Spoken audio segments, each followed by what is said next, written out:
नमस्कार, साधना प्लस पर पंजाब हरियाणा हिमाचल की खबरें देख रहे हैं आप और मैं हूं आपके साथ पूजा अग्रवाल। बुलेटिन की शुरुआत करेंगे इस वक्त के हेडलाइंस के साथ। देश में कोरोना के बढ़ते आंकड़ों को लेकर हरियाणा प्रशासन अलर्ट। सरकार ने सभी बाजारों को शाम 6 बजे तक बंद करने के दिए निर्देश। सरकार के आदेश पर प्रशासन गंभीर। कोरोना ने बढ़ाई लोगों की मुश्किलें। अस्पतालों में ऑक्सीजन सिलेंडर की कमी से मरीजों परेशान। स्वास्थ्य विभाग ने कमी को जल्द पूरा करने का दिया आश्वासन। कोरोना काल में प्राइवेट अस्पतालों की देखी मनमानी। अस्पताल प्रशासन द्वारा मरीजों से वसूले जा रहे पैसे शिकायत पर स्वास्थ्य विभाग ने जारी किया गाइडलाइन। और कृषि कानून के खिलाफ पिछले 4 महीने से धरने पर बैठे किसानों ने एमपी टोल को फ्री करने की मांग को लेकर किया प्रदर्शन। टोल जल्द फ्री करने को लेकर सरकार को दी चेतावनी। चलिए शुरुआत करेंगे खबरों से। कोरोना को लेकर सरकार गंभीर है। बता दें कि हरियाणा के गृह मंत्री अनिल विज ने ट्वीट कर 23 तारीख से शाम 6 बजे से सभी बाजार बंद करने की बात कही है। इस आदेश के बाद हमारी टीम ने करनाल के मुख्य बाजारों का दौरा किया, जहां इस फैसले से कई दुकानदार नाराज नजर आए, तो वहीं कई दुकानदार इसको कोरोना के बचाव के लिए बेहतर बताते नजर आए। सरकार के फैसले का स्वागत करते हुए करनाल पार मंडल के अध्यक्ष कृष्णलाल तनेजा ने कहा है कि सरकार का फैसला बेहतर फैसला है। इस फैसले से प्रदेश में बढ़ रहे कोरोना पर अंकुश लगाया जा सकता है। आपको बता दें कि कोरोना के बढ़ते आंकड़ों को लेकर सरकार द्वारा ये फैसला लिया गया है।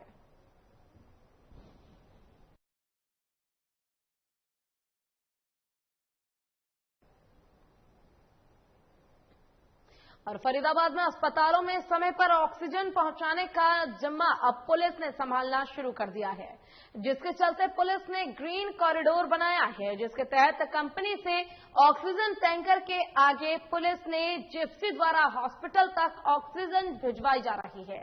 पुलिस अधिकारी विजेंद्र सिंह ने बताया कि हॉस्पिटलों में ऑक्सीजनों की सप्लाई को लेकर पुलिस द्वारा ग्रीन कॉरिडोर बनाया गया है, जिसके तहत फैक्ट्री से ऑक्सीजन की प्रत्येक गाड़ी के आगे पुलिस की जिप्सी चलती है, ताकि रास्ते में बिना किसी रुकावट के समय पर अस्पतालों तक ऑक्सीजन पहुंचाई जा सके। उन्होंने बताया कि अब तक वो कई अस्पतालों में बिना रुकावट के ऑक्सीजन पहुंचा चुके हैं। कॉरिडोर बना के सभी पीसीआर लगा दिए कि गाड़ी के साथ सभी हॉस्पिटलों में पहुंचाया जाएगा।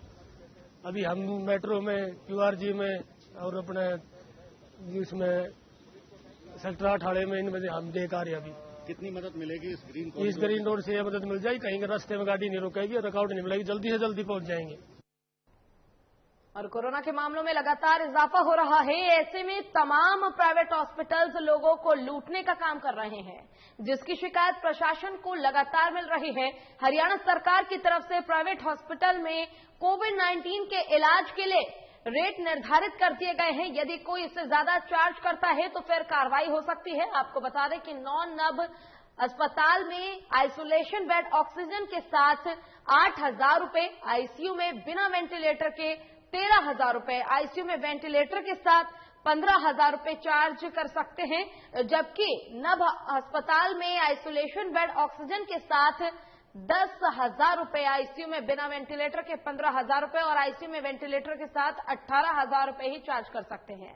इस चार्ज में हॉस्पिटल में मरीज को सब मिलेगा, यानी ये फुल पैकेज है। दवाइयों से लेकर लैब टेस्ट, डाइट और भी तमाम चीजें जो उस वक्त इलाज में प्रोसेस में लाई जाती है। ऐसे में यदि किसी से कोई ज्यादा पैसा चार्ज करने का प्रयास करता है तो जिला हेल्पलाइन नंबर पर शिकायत कर सकते हैं या फिर डीसी कार्यालय में शिकायत कर सकते हैं। ऐसे में लोगों को जागरूक करने के लिए प्रशासन का ये एक अच्छा कदम है, ताकि कोरोना के वक्त हो रही लूट पर ब्रेक लगाई जा सके।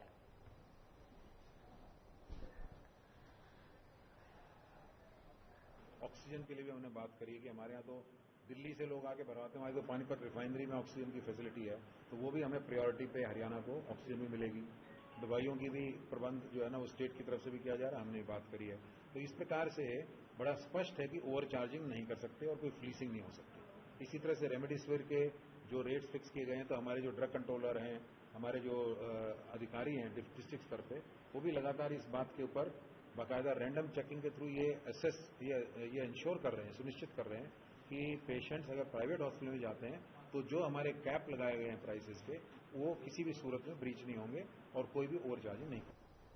और कोरोना के बढ़ते संक्रमण को लेकर प्रशासन अलर्ट है। बिना मास्क घूमने वाले लोगों को पुलिस द्वारा निःशुल्क मास्क वितरित किया जा रहा है। साथ ही आम लोगों से अपील भी की जा रही है कि कोरोना वायरस को लोग हल्के में न लें। स्वास्थ्य विभाग द्वारा जारी गाइडलाइन का पालन कर अपने आप को स्वस्थ रखें। बता दें कि जिले में अब तक 39 लोगों की कोरोना की वजह से मौत हो चुकी है। पिछले 24 घंटे के अंदर 38 नए मरीज कोरोना पॉजिटिव पाए गए हैं।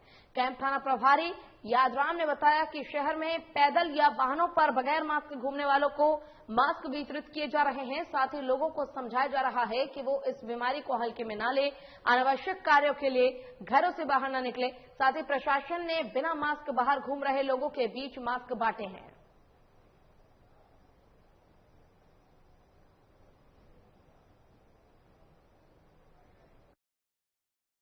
और केंद्र सरकार के जो भी दिशा निर्देश हैं उनके शर्तों को मद्देनजर रखते हुए कोविड-19 के तहत सभी लोगों से, आमजन से, आने जाने वाले लोगों से आग्रह करके और जिनके पास मास्क नहीं है उनको मास्क वितरित किए जा रहे हैं।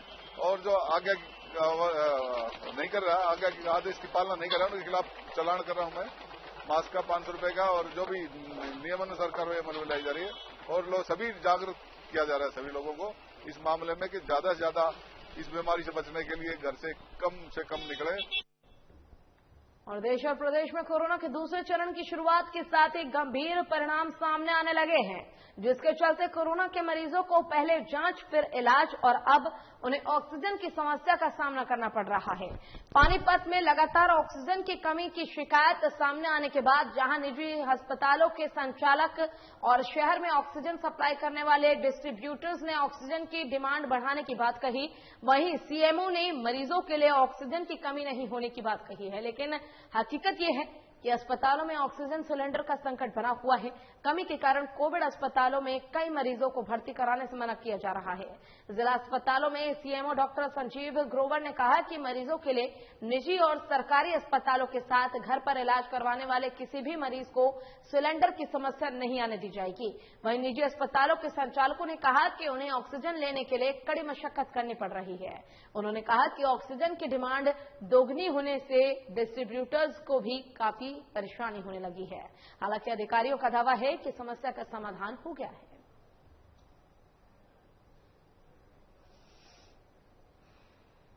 अभी कल परसों तक फॉर्चुनेटली हमें लिक्विड ऑक्सीजन बड़े आराम से मिल रही थी और हमारे जो वेंडर है उन्होंने श्योर किया था कि डॉक्टर साहब ऑक्सीजन में आपको कमी आने लगी। कल पहली बार ही उसने मुझे कहा कि सर आज की तारीख मॉर्निंग तक मेरे पास स्टॉक नहीं है, उसके बाद नहीं है।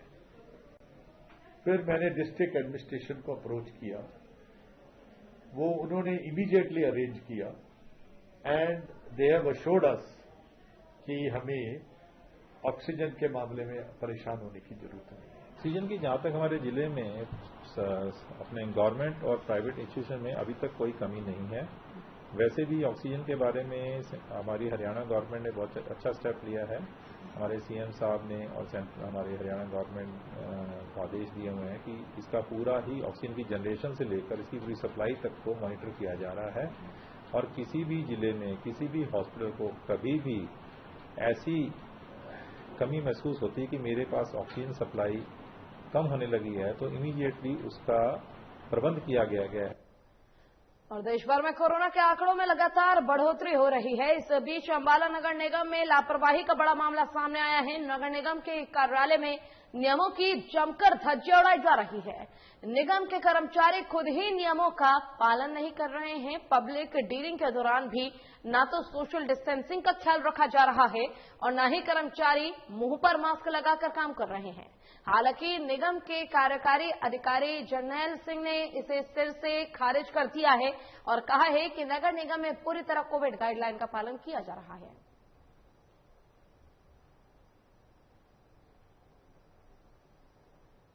प्रोटोकॉल का हम पूरा पालन कर रहे हैं। हमारे यहाँ सीएफसी में भी हमने सोशल डिस्टेंसिंग के लिए सर्कल लगाए हुए हैं और सारे कर्मचारी को हिदायत दी हुई है कि बिना मास्क के कोई भी ना मास्क का यूज करे और प्रॉपर सैनिटाइजेशन के लिए भी हमने बाहर पे पॉइंट लगाए हुए हैं ताकि सैनिटाइज करके ही आदमी अपना ऑफिस में एंटर करे। और देश में कई जगहों से ऑक्सीजन की कमी की खबरें सामने आ रही हैं। हरियाणा के अंबाला स्थित पार्क अस्पताल में भी ऑक्सीजन की कमी होने की जानकारी है। बताया जा रहा है कि अस्पताल में कुछ ही घंटों की लिक्विड और गैस ऑक्सीजन बची है और अस्पताल में लगभग 60 से ज्यादा मरीज भर्ती हैं। सीएमओ डॉक्टर कुलदीप सिंह ने इस बात की पुष्टि की है। हालांकि उनका कहना है कि मामले की जानकारी होते ही स्वास्थ्य विभाग और जिला प्रशासन हरकत में आ गई है और अस्पताल प्रशासन को आश्वासन दिया गया है कि जल्द ही ऑक्सीजन की कमी पूरी कर दी जाएगी। 260 नए मामले सामने आए हैं। ये 260 इन मामलों में से 105 मामले अंबाला सिटी से हैं और 64 मामले जो अंबाला सिटी का पेरी अर्बन एरिया है और चोरमसपुर का ग्रामीण एरिया है वहां से हैं। 43 मामले अंबाला कैंट से हैं। नारायणगढ़ से 2 मामले हैं। शहजादपुर से 15 मामले हैं। 20 मामले बराड़ा से हैं और 11 मामले मुलाना से हैं। तो आप ये देखोगे कि लगभग पूरे अंबाला से चाहे ग्रामीण इलाके चाहे शहरी इलाके हों, हर इलाके से ये केस आ रहे हैं।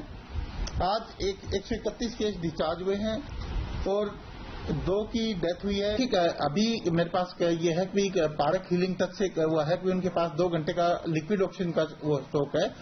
जहां तक गैसियस ऑक्सीजन के बाद उनके बड़े सिलेंडर हैं वो उनके पास 8 से 10 घंटे और चल सकते हैं। मेरी अभी स्टेट ड्रग कंट्रोलर से बात हुई है, वो ये कह रहे हैं कि गाड़ी बद्दी से चल चुकी है गाड़ी और वो जल्दी ऑक्सीजन डिलीवर कर देगी। और जहां तक 2 गाड़ियां पानीपत में खड़ी हैं, उनमें गाड़ी ऑक्सीजन फिल होते ही 2 गाड़ियां वहां से आ जाएंगी तो ऑक्सीजन की कोई कमी नहीं रहेगी कहीं। और कृषि कानून को रद्द कराए जाने की मांग को लेकर पिछले 4 महीने से किसान बॉर्डर पर धरना प्रदर्शन कर रहे हैं। किसानों ने एक बार फिर से शासन प्रशासन के खिलाफ हुंकार भरी है। इस बार किसान कृषि कानून को लेकर नहीं बल्कि केएमपी पर हाल ही में प्रशासन द्वारा चालू कराए गए टोल को लेकर है। किसान जहां कृषि कानून को रद्द न होने तक केएमपी के साथ साथ अन्य सभी टोल को फ्री कराने की जिद पर अड़े हैं, वहीं प्रशासन टोल को चालू रखने के लिए प्रयासरत है। प्रशासन ने इस बारे में सख्ती बरतते हुए दोबारा से केएमपी पर टोल शुरू कर दिया है। जब किसान को इस बात का पता चला तो काफी संख्या में किसान केएमपी पर पहुंच गए, लेकिन वहां पहले से ही काफी संख्या में पुलिस बल मौजूद थी, जिसे देखते हुए किसानों ने टोल स्थल के थोड़ी ही दूर पर बैठक की। किसानों की तरफ से ये बैठक केएमपी टोल फ्री कराए जाने को लेकर की गई थी। काफी देर तक चली मतगणना के बाद किसानों ने कई बारे में प्रशासन को अल्टीमेटम भी दिया। प्रशासन द्वारा जल्द टोल को फ्री कर दिया जाएगा। साथ ही किसानों ने सरकार के खिलाफ जमकर नारेबाजी भी की। पर किसान आए थे और किसानों ने 21 तारीख का अल्टीमेटम दे दिया था। एसडीएम भादरगढ़ और डीएसपी पवन कुमार ने 1 दिन का टाइम मांग लिया था कि 22 तारीख तक का हमें समय दे। किसानों ने प्रशासन को 1 दिन का टाइम दे दिया था, पर आज किसान पूर्ण रूप से आर पार के मूड में यहाँ पर आए हुए हैं। किसान अपनी तरफ से शांति चाहते हैं। अगर प्रशासन कोई गैर जिम्मेदार ना कोई काम करता है तो हरियाणा सरकार उसके लिए जिम्मेवार होगी, प्रशासन उसके लिए जिम्मेवार होगा। और सिरसा में कोरोना के बढ़ते मामलों को देखते हुए नाइट कर्फ्यू लगाया गया है। इसी को लेकर पुलिस पूरी तरह से मुस्तैद दिखाई दे रही है। शहर में लोगों को जागरूक किया जा रहा है। सिविल लाइन्स थाने के एडिशनल SHO रामनिवास ने बरनाला और हिसार रोड इलाके में राउंड लगाया और खुली हुई दुकानों को बंद करवाया। इसी के साथ शहर थाना पुलिस ने भी आने वाले लोगों की चेकिंग की और नाइट कर्फ्यू का उल्लंघन करने वालों को फटकार लगाई। साथ ही सख्ती से निर्देश भी दिए गए कि नाइट कर्फ्यू का पूरी तरह से पालन किया जाए।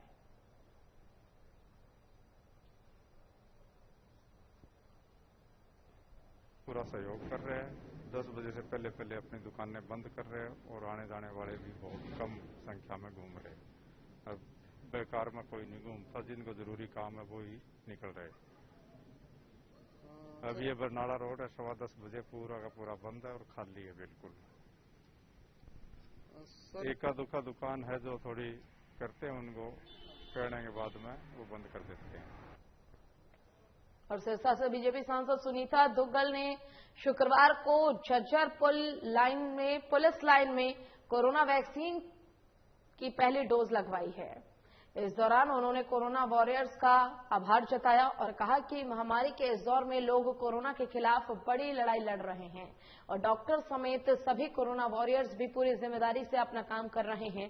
इसी के साथ उन्होंने लोगों से ज्यादा प्लाज्मा डोनेट करने की अपील की है और कहा है कि सरकार की ओर से मिलने वाली हर मदद सभी को दी जाएगी और सभी उसका लाभ उठा सकेंगे।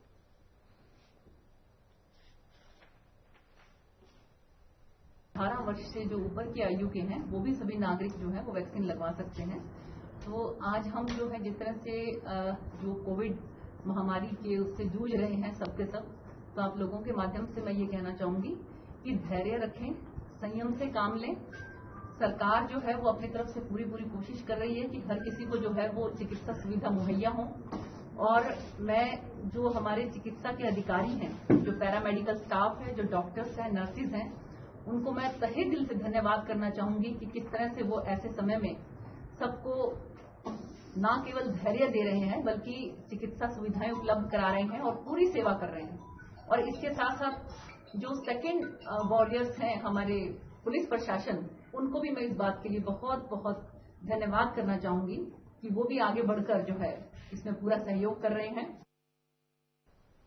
और कोरोना के बढ़ते मामलों को देखते हुए सरकार ने गाइडलाइन जारी की है। सभी बसों को 50% सवारियों के साथ संचालन की अनुमति दी गई है। इसी को लेकर चरखी दादरी में जीएम ने रोडवेज परिसर का निरीक्षण किया और कर्मचारियों के साथ मिलकर लोगों को जागरूक किया। इसी के साथ जीएम ने सभी बसों में सैनिटाइजेशन भी करवाया। जीएम रवि कुमार हुड्डा ने बताया कि बसों में 50% स्टाफ ही बिठाया जा रहा है और सभी लोगों की तापमान भी चेकिंग की जा रही है।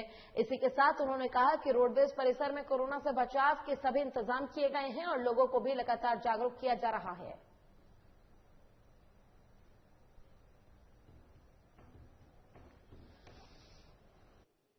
जी, सबसे पहले तो सभी यात्रियों के लिए मास्क जो है वो जरूरी किया है। हमने सभी अपने चालक परिचालक को मास्क लगाकर ही ड्यूटी आने पर बोला है और हाफ कैपेसिटी के अंदर हमने बसों का संचालन जो है वो शुरू किया है। सभी बसों का सैनिटाइजेशन प्रॉपर करवाया है और थर्मल स्कैनिंग जो बस स्टैंड है हमारा, एंट्री के ऊपर ही अब जो है हम थर्मल स्कैनिंग की जो व्यवस्था करने जा रहे हैं कि जो बस अड्डा परिसर के अंदर जो यात्री एंटर करे उसकी एंट्री पॉइंट पे ही थर्मल स्कैनिंग हो जाए। अगर टेम्परेचर मिलता है तो हम उसको अलाउ नहीं करते, फर्दर उसको मतलब हम कहते हैं कि आप अपना जो है हॉस्पिटल में जाकर के अपना चेकअप करवाएं। और महेंद्रगढ़ में कोरोना की रोकथाम के लिए एसडीएम दिनेश ने जिले की भीड़भाड़ वाली जगहों का निरीक्षण किया। इस दौरान वो सब्जी मंडी पहुंचे और प्रधान के साथ मिलकर मंडी का निरीक्षण किया। साथ ही छोटे दुकानदारों और रेहड़ी पर सब्जी बेचने वालों के साथ बातचीत की और आदेश दिया कि अब वो लोग नई सब्जी मंडी के शेड में रेहड़ी लगाए जिससे कि सोशल डिस्टेंसिंग का पालन किया जा सके। आपको पता है कि कोरोना विकराल रूप के साथ लोटा है और मानव जीवन संकट में है, तो हम एहतियातन तौर पे जो भी हम कर सकते हैं कोशिशें वो कर रहे हैं ताकि कोरोना की रोकथाम की जा सके।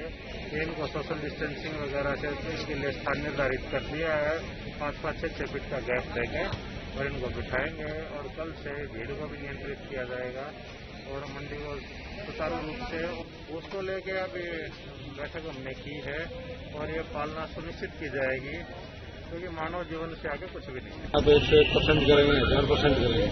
सब्जी मंडी पहले भी बंद करी है, सहयोग करा है, हमने पहले भी शिफ्ट कर दी थी आगे मंडी उधरपल्ली साइड में और अब भी जो 3 साइड हमारी नई मंडी बनकर तैयार हुई है ना उसके अंदर हम शिफ्ट करेंगे। जिस प्रकार से आड़त की जो सुबह बोलियां लगती है उसमें आड़त वगैरह सारी यहीं रहेगी, सिर्फ मासाखोर और रेडी वाले है ना उनको हम शिफ्ट करेंगे। आड़ती की कोई टाइम निश्चित किया होगी सुबह 7 बजे? ऐसा है जी, तो गवर्नमेंट ने शाम को तो 6 बजे का करी थी, आज की डेट में मुख्यमंत्री ने घोषणा करी है। बाकी हमारा तो 2 घंटे का काम रहता है, सुबह से 8 बजे जमींदार का माल आता है, सुबह से जाता है 8-9 बजे बाद जमींदार आड़ती को फारिग हो जाता है। और पंजाब की मंडियों में कनक की खरीद का सीजन चरम पर है। सरकार लगातार कोशिशें कर रही है कि किसानों को किसी भी तरह की कोई दिक्कत ना हो। हालांकि बदलते मौसम के कारण कुछ जगह पर किसानों की समस्या बढ़ती जा रही है, लेकिन समय रहते ही सभी समस्याओं को दूर कर लिया जाएगा।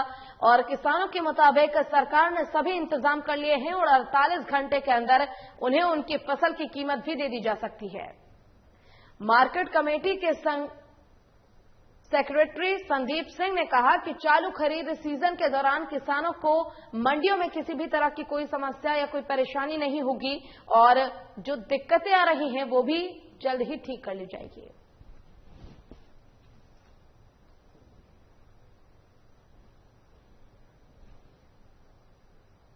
और कोरोना की दूसरी लहर देश भर में हड़कंप मचा रहा है। इस दौरान कई जगहों से ऑक्सीजन की कमी की खबरें भी सामने आ रही है। इसी बीच पानीपत के इंडियन ऑयल कॉरपोरेशन लिमिटेड से 10 मीट्रिक टन ऑक्सीजन लेकर निकला टैंकर बीच रास्ते में चोरी हो गया। टैंकर को सिरसा भेजा गया था, लेकिन गुरुवार शाम तक टैंकर के नहीं पहुंचने पर प्रशासन हरकत में आ गया और पुलिस को मामले की जानकारी दी गई। पुलिस के मुताबिक ड्रग कंट्रोल ऑफिसर विजय राजे ने मतलौडा थाना क्षेत्र की बिहौले पुलिस चौकी में मामला दर्ज कराया है और जानकारी होते ही टीम का गठन कर टैंकर की खोज शुरू कर दी गई है। साथ ही कहा कि जल्द ही टैंकर ढूंढ लिया जाएगा। उन्होंने इसमें कंप्लेंट की थी कि सिरसा हमने भेजा था इसको ऑक्सीजन के टैंकर को, लेकिन वहां नहीं पहुंचा। तो वो एफआईआर हमने दर्ज की, इन्वेस्टिगेशन उसमें कर रहे हैं। उसमें पेपर कुछ और बोलते हैं, वर्बल कुछ और है, कंप्लेंट कुछ और है, तो वो सारी चीजें वेरीफाई करने वाली है और उसमें हम गहराई से जांच कर रहे हैं और जल्दी इसका निपटारा हम करेंगे। सर ऐसा लगता है इतना बड़ा टेंपर ऐसे तो चोरी हो नहीं सकता, क्योंकि इसको कोई पर्सन चोर तो चोरी कर नहीं सकते, लेकिन स्टोर नहीं होगा। यस, बिल्कुल मैं वही बात कह रहा हूँ कि कंप्लेंट में कुछ और है, प्रैक्टिकल कुछ और है। वो सारी चीजें इन्वेस्टिगेशन का इशू है, वो हम सारा थोरोली देख रहे हैं और उसको जल्दी क्लियर कर दें। और करीना में बीएमडी क्लब की ओर से रक्तदान शिविर का आयोजन किया गया, जिसमें एसडीएम दिनेश कुमार मुख्य अतिथि के रूप में शिरकत की। और इस मौके पर एसडीएम ने बताया कि बीएमडी क्लब ने जिला रेड क्रॉस सोसाइटी के साथ मिलकर इस ब्लड डोनेशन कैंप का आयोजन किया। इसके साथ ही उन्होंने कहा कि शिविर में कोरोना गाइडलाइन का पूरी तरह से पालन किया जा रहा है। साथ ही लोगों से भी कोरोना प्रोटोकॉल का पालन करने की अपील की जा रही है और कहा कि शादियों का सीजन चल रहा है, ऐसे में लोग दिन में ही शादियां निपटाने की कोशिश करें और अगर ऐसा नहीं किया गया तो प्रशासन की ओर से नियमों का उल्लंघन करने वालों के खिलाफ सख्त कार्रवाई की जाएगी। जिला रेड क्रॉस सोसाइटी के साथ मिलकर अपने पी सिगड़ा जी हैं और उन्होंने 50 यूनिट इकट्ठा करने के लिए आज ब्लड डोनेशन कैंप लगाया और अरेंजमेंट देख के मेरे को काफी खुशी हुई कि यहाँ पे कोविड के नियमों का पालन करते हुए ये कैंप आयोजित किया जा रहा है। भाई आज से 6 बजे सारा बाजार बंद हो जाएगा और मैं आपके माध्यम से अपील करता हूँ कि जो शादियों का सीजन चल रहा है तो अपनी ये शादियाँ भी दिन दिन में 6 बजे तक निपटा लें, वरना उसके बाद प्रशासन कार्रवाई करें। ग्रुप जो इंस्टीट्यूशंस हैं उनके द्वारा ये ब्लड डोनेशन कैंप का आयोजन किया गया है और यहाँ पर इस महामारी के दौरान सभी जो नियमों का पालन किया गया है, जैसे सोशल डिस्टेंसिंग है, सबने मास्क पहने हुए हैं और इनकी तरफ से 50 यूनिट ब्लड इकट्ठा करने का आज आयोजन किया गया है। यहाँ पर मैं ये भी अपील भी करना चाहती हूँ और हमने लोगों को भी बताया है, क्योंकि कोविड के केसेस बहुत दिन प्रतिदिन बढ़ते जा रहे हैं, बहुत ही फास्ट स्पीड से ये बढ़ रहे हैं, तो हमें सोशल डिस्टेंसिंग और मास्क का पूरा उपयोग करना चाहिए और गैदरिंग को अवॉइड करना चाहिए।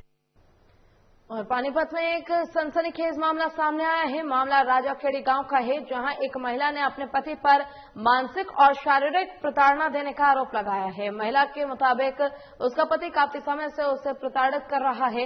इसे लेकर पीड़िता ने थाने में अपने पति के खिलाफ शिकायत भी दर्ज कराई है, लेकिन अभी तक उसके पति के खिलाफ कोई भी कार्रवाई नहीं की गई है। हालांकि डीएसपी सतीश कुमार वत्स के मुताबिक महिला की शिकायत मिल गई है और संबंधित मामले में उचित कार्रवाई की जा रही है। बता दें कि पीड़िता की 14 साल पहले शादी हुई थी और उसके 2 बच्चे भी हैं। कंप्लेंट आई हुई है, उस पर एफआईआर अभी दर्ज कर रहे हैं, जो इन्वेस्टिगेशन में आएगा कार्रवाई करेंगे। महिला ने पुलिस पर भी आरोप लगाया सर, कई दिन बाद कार्रवाई की। वो भी इंक्वायरी करेंगे, अगर ऐसा कोई साबित होगा तो वो पुलिस को भी देखेंगे, कांग्रेस ने किया क्यों तक कार्रवाई नहीं, वो चेक करेंगे। चली गई जब से ही मेरे से टॉर्चर करने लगा, मारता था, पीटता था। जैसे मैं अपने माँ बाप को कहती थी मेरा फोन तोड़ देता था, और माँ बाप से मिलन भी नहीं देकर रहता। नु कहाँ जाएगी, वह गंदी गंदी गालियां देकर रहता, बहुत गंदे गंदे, शराब पीता था, ऐसी करता था। इन्हों बताओ, मुझको इंसाफ चाहिए, आगे कार्रवाई चाहिए मेरे को चाहिए। अगली खबर हरियाणा के सिरसा से है, जहां इन दिनों लूट की घटनाएं लगातार बढ़ती जा रही है। आपको बता दें कि सिरसा के डीसी कॉलोनी में गुरुवार शाम बाइक सवार 2 युवक स्कूटी सवार महिला का पर्स छीनकर फरार हो गए। महिला ने शोर भी मचाया, लेकिन युवक मौके से फरार हो गए। इस लूट की पूरी घटना पास ही लगे सीसीटीवी कैमरे में कैद हो गई। फिलहाल पुलिस सीसीटीवी कैमरे की फुटेज के आधार पर मामले की जांच में जुट गई है। 2 लोग थे, डीसी कॉलोनी की बात है। मैं अपने घर के बिल्कुल पास ही थी, मेरे साथ मेरी स्कूटी पे गुड्डू थी मेरी, और पर्स जो है वो आगे पायदान पे रखा हुआ था। तो वो आए, एकदम से उन्होंने स्कूटी को इम्बैलेंस किया। पीछे से आए थे, 2 लोग थे। एक ने, पीछे वाले ने जो है वो लाइट से कलर का जो है वो कुर्ता पजामा पहना हुआ था, और एकदम से उसने जो है वो इम्बैलेंस किया स्कूटी को, और पर्स लेके जो है वो एकदम भाग गए। उसमें 3-3.5 हज़ार रुपए थे, और फोन था मेरा, ATM था, पासबुक थी, और गुड़िया की जो है वो चूड़ियां थी चांदी की। और शुक्रवार सुबह हुई बारिश से रादौर अनाज मंडी के बाहर कई दिनों से पड़ी हजारों क्विंटल गेहूं भीग गई। दरअसल मंडी के बाहर फड़ पर पिछले कई दिनों से खरीद एजेंसी हैफेड की गेहूं की बोरियां पड़ी हुई थी, जो बारिश के कारण भीग गई, खराब हो गई। खराब है जी, बहुत क्या दिक्कत है यहाँ। बरसात हो रही थी, तरपाल कोई नहीं आया, नाच भीग रहा, जिम्मेदार परेशान रहे। 2.5 लाख को पड़ा जी, माल तो बहुत खुला पड़ा, माल मंडी भरी पड़ी। किसानों की क्या दिक्कत होती है मंडी में, जैसे जगह नहीं होती, जगह नहीं होती, माल ट्रेलियां खड़ी यहाँ ट्रेलियां। और पूरे उत्तर भारत में मौसम का मिजाज बदला बदला सा नजर आ रहा है। मौसम में परिवर्तन के कारण अनाज मंडियों में पड़े गेहूं अव्यवस्थित होकर अव्यवस्थाओं की भेंट चढ़ गए। आपको बता दें कि अंबाला में सुबह सुबह जोरदार बारिश शुरू हो गई, तो अनाज मंडी में बदइंतजामी की पोल खुलकर सामने आ गई। इसको लेकर जब आड़ती एसोसिएशन के प्रधान से बात की गई, तो उन्होंने बताया कि मंडी में पड़ी फसल के उठान की जिम्मेदारी सरकारी एजेंसियों की है, जिसने फसल खरीदी है, क्योंकि किसान अपनी फसल बेच चुका है और आड़ती ने फसल की भराई का काम पूरा करवा दिया है, जिसकी वजह से मंडी में पड़ा गेहूं बारिश की भेंट चढ़ गया।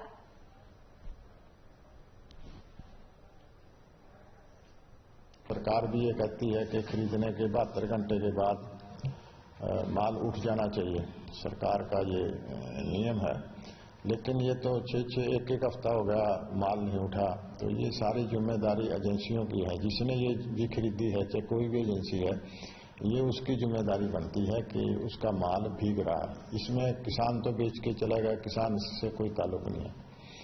आड़ती का इससे कोई ताल्लुक नहीं। आड़ती ने तो अपनी सर्विस प्रोवाइड कर दी, ट्रैक्टर ट्राली आया, वो उतारी उसको।